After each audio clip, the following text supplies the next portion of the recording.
Hello，大家好，我係 Jonathan。咁今日咧會同大家都係睇翻海之戀，咁就會 total 睇3個單位啦。咁第一個會睇過2房啦，咁之後會睇過3房，咁同埋睇過最大 size 嘅4房。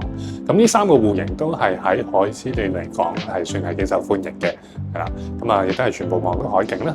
咁我哋就而家就即刻去片啦。好，咁入到嚟咧，單位呢一個就2波座嘅高層私室，係啦。2房緊廚嘅間隔啦。咁入到嚟門口右手邊咧，呢個就原裝嘅洗手間啦。咁呢隻間隔咧有個好處咧，就係廚房、廁所都有窗啦。咁就會係衞生啲啦。咁同埋就係緊廚嘅設計。咁海之戀咧，其實普遍都比較少係緊廚。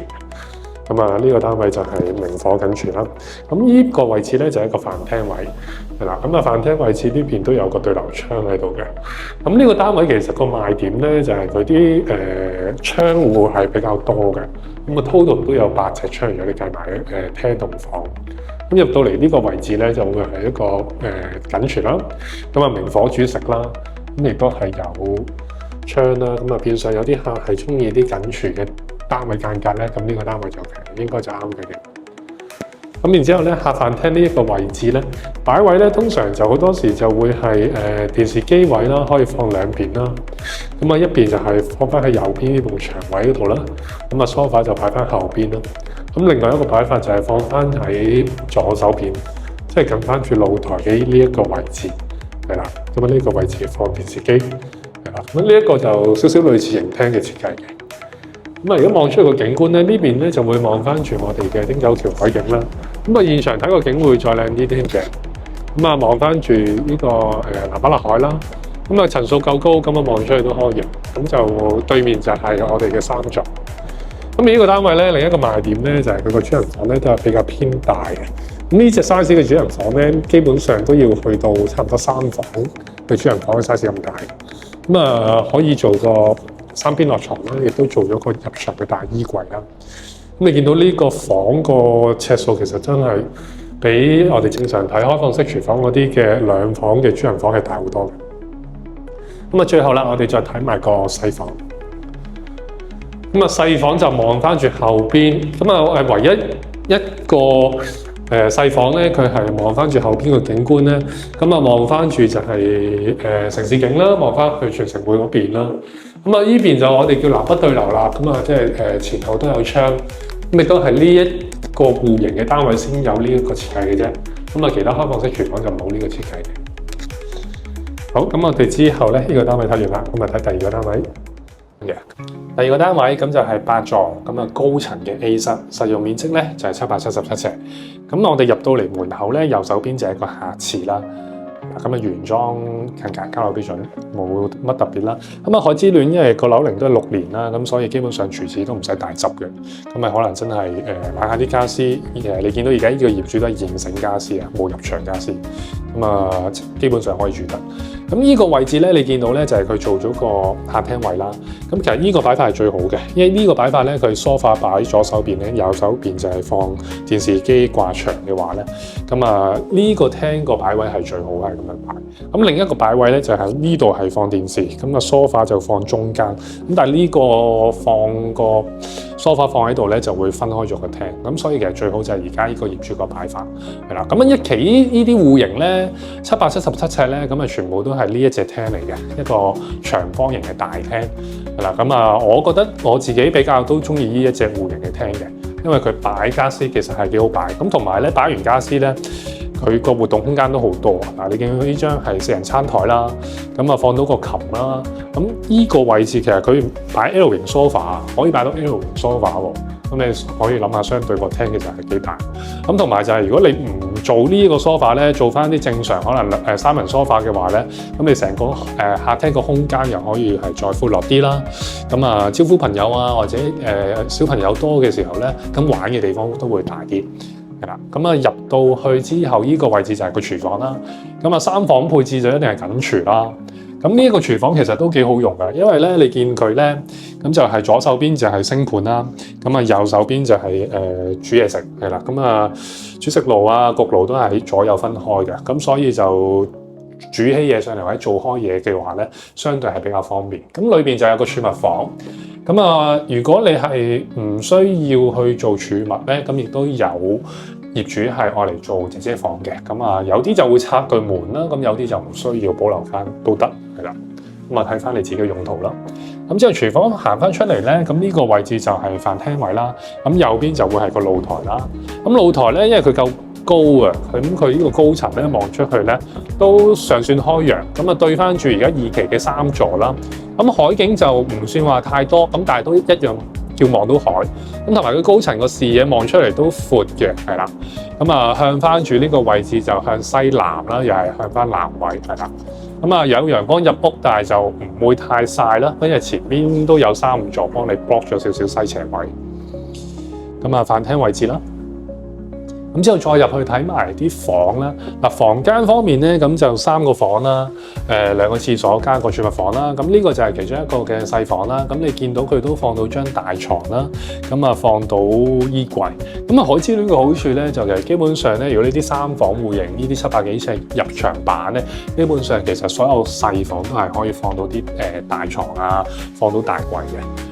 咁就而家喺後邊呢度咧，就係望翻住山景。咁呢隻戶型有少少唔同喎，佢就係佢有一個細房，即係呢一個房啦。咁同埋有一個洗手間就向翻山，係啦。咁佢另外有一隻 E 單位咧，咁就係全部都係望海嘅。咁啊，有啲客就會中意呢一隻嘅，因為佢南北對流啊。咁啊，有山背山面海，係啦，有山有水，咁就兩邊景都可以睇晒。咁而入到嚟呢一個就主人房，咁主人房你見到佢亦都係做咗個大床，咁啊可以3邊落床。咁如果你要做梳妝台啊，做一啲書台咧，你可以考慮做下啲地台床啊，嗰啲就可以做埋梳妝台啦。咁亦都係入牆有個到頂嘅衣櫃咧，你可以成個到頂衣櫃做晒嘅，係啦。咁個主人房其實個空間大嘅，咁你可以見到一張大床3邊落床。咁望出去景觀就望翻住頭先嗰個海景啦，係啦。咁啊同露台嗰一樣。咁而向翻住呢一邊個洗手間咧，就係一個大嘅落地玻璃窗啦。咁啊向翻住後邊個山景，咁透光度都好高啦。咁啊有窗啦，比較衞生啦。咁同埋就係佢呢度兩個，即係一個洗手間同埋一個細房就向山景。咁啊廳細房同主人房就向海景。咁啊左北向南。好，咁啊價錢喺翻資訊欄嗰度有啦。咁呢個價錢其實都到價㗎啦，因為近期成交嗰啲都去到135幾㗎啦。係啦，咁有業主138到，咁呢一間就屬於都高層啦，銀行都估到價嘅，係啦。咁啊，我哋之後就去睇第2間。好，咁我哋最後一個單位啦。咁呢個單位就1座，咁啊高層 B 室，咁使用面積就1163尺，咁啊4房嘅戶型嚟嘅。咁我哋一入到嚟門口咧，咁就呢一個客飯廳啦。咁啊海之戀嘅4房咧，個客飯廳其實都幾大嘅。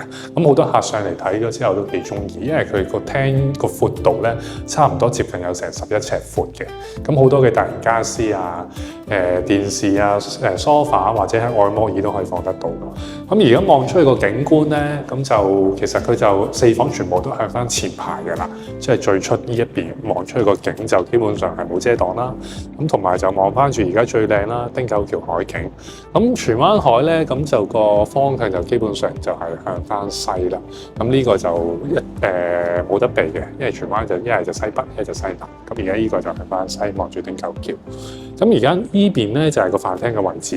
咁你見到咧，其實嗰個空間感係非常之大嘅。咁如果你1100尺嚟計咧，佢個廳其實都相對其實幾好用。咁比而家啲新樓計咧，咁其實都係好大嘅。咁啊，飯廳嘅位置就喺翻前邊呢一個位啦。咁佢門口咧，佢會有一間房，其中一間房就喺呢一度嘅。咁我哋最尾先再睇。咁入到嚟咧就走廊啦，咁佢就幾分明嘅。咁就入到嚟就係3間房。咁呢度就其中一間嘅細房啦。咁啊，基本上你放床放家私都可以放得到啦。咁啊，4尺床啊，2尺櫃都可以。咁就另外就客廁啦。咁啊，客廁呢一間都係原裝嘅交樓標準啦。咁基本上咧，如果你要求唔太高咧，咁佢其實6年樓咧，廚房廁所可以唔使點樣再做裝修嘅，咁你可以住嘅話可以用得翻，咁啊可以慳啲裝修啦。不過如果你話大單位嚟講，就有啲客就可能中意就係會全屋再重新再做個裝修。咁呢個就第二間房，咁呢間房望出去個景觀咧，就會望翻住荃灣公園。咁佢依一邊個方向咧，如果你見到望翻住海濱咧，咁同埋望翻住炮灣嘅方向就向翻東南位嘅。咁啊，依間房就向東南啦，係啦。咁然之後我哋入去睇埋個主人房啦。咁主人房呢度咧，佢會有個套廁啦。咁啊，套廁都係原裝啦。咁啊，有窗嘅呢一個係啦。咁啊，去翻呢個景方面咧，主人房個景都係望翻住廳嗰個一樣，咁就望翻住汀九橋海景。咁如果主人房你基本上可以做到3邊落床啦，做到大櫃啦，咁基本上個空間都幾大嘅。咁同埋呢邊個方向咧就冇廳嗰邊咁曬嘅，因為佢呢一邊咧，佢望翻住個海景咧就向翻西南位嘅。咁一座我哋呢邊咧其實係單邊，咁你主人房其實好好，因為佢咧佢成個主人房你可以望晒兩個景嘅。一邊就係望汀九橋啦，咁啊，另外一邊咧，你就會前排呢度望翻青衣啦、迎翠豪景灣啦，咁同埋就向翻南海呢邊咧，你就可以望翻住昂船洲嗰邊嘅海景嘅，係啦。咁之後我哋出去就睇埋呢個客房同埋個廚房。咁近期咧，環宇海灣嘅塊地投咗之後咧，咁荃灣啲價錢都開始係一路向上。咁啊，預期中都近期啲成交都多。咁啊，11月份今個月去到月中都已經係接近大概係挨住有100宗嘅20萬大成交㗎啦。咁啊，相對比之前可能係嗰幾個月嘅成交咧，反而你會見到咧嗰個減咗息之後咧，個成交個氣氛好咗啦，成交量亦都多咗。咁呢間房都係向翻東南啦，係啦。咁啊，即係4房，其實佢有2間房就向東南，2間房就向翻西南。咁之後我哋睇埋個廚房位。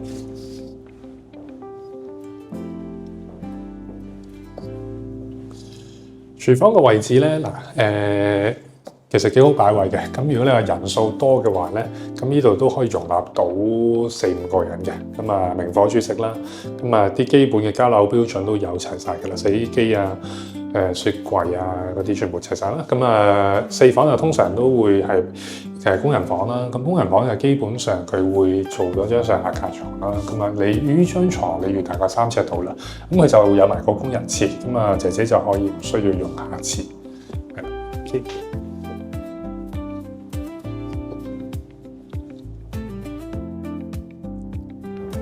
好，咁啊條片就睇晒啦。咁如果有興趣嘅，咁啊可以聯絡翻我哋啊。咁啊離開之前都係啦，記得訂閱我哋嘅頻道啦，同俾個 like 啊。咁我哋下條片再見。